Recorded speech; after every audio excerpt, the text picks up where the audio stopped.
ইস, খুশির চোটে নিজেই একা একা খাবার বের করতেছে গাইস। আমার ওই শাকের ভিডিওটা তো তোমরা দেখছোই যে আমারে শাক দিয়ে সে বাসায় দিছে। এবার দেখো, তো প্রথমেই রান্না করছি টক শাকটা মলা মাছ দিয়ে। ফার্স্ট টাইমের জন্য রান্না করছি, কমেন্ট করে জানাইও যে এটা দেখতে কেমন হয়েছে। আর এই রান্নার এক্সপিরিয়েন্সটা নিয়ে আমি চেষ্টা করবো আরেকটা সেপারেট ভিডিও দিতে।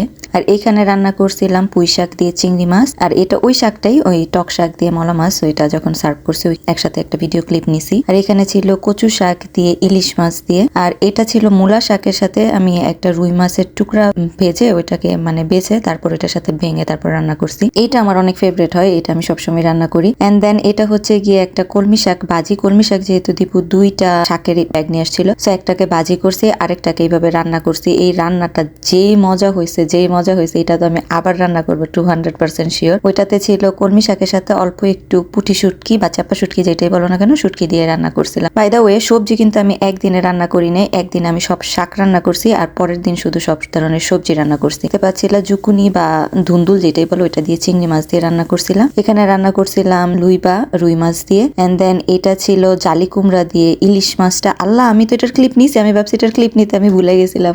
ইস, কি সুন্দর দেখা যাইতেছে মাশাআল্লাহ। আর এটা না আমি রান্না করার আমার ইচ্ছা ছিল না, বাট পরে মনে হচ্ছিল যে না, সবজিগুলো নষ্ট হয়ে যেতে পারে, সো এটা আবার পরে রান্না করে ফেলছিলাম টমেটো দিয়ে, সিম দিয়ে আর রুই মাছ দিয়ে। আর এইখানে আমার জামাই রিকোয়েস্টে একটু রান্না করছিলাম সিম আলু ভাজি আর কহি ভাজি। এন্ড আলহামদুলিল্লাহ প্রত্যেকটা রান্নায় অনেক মজা হয়েছে।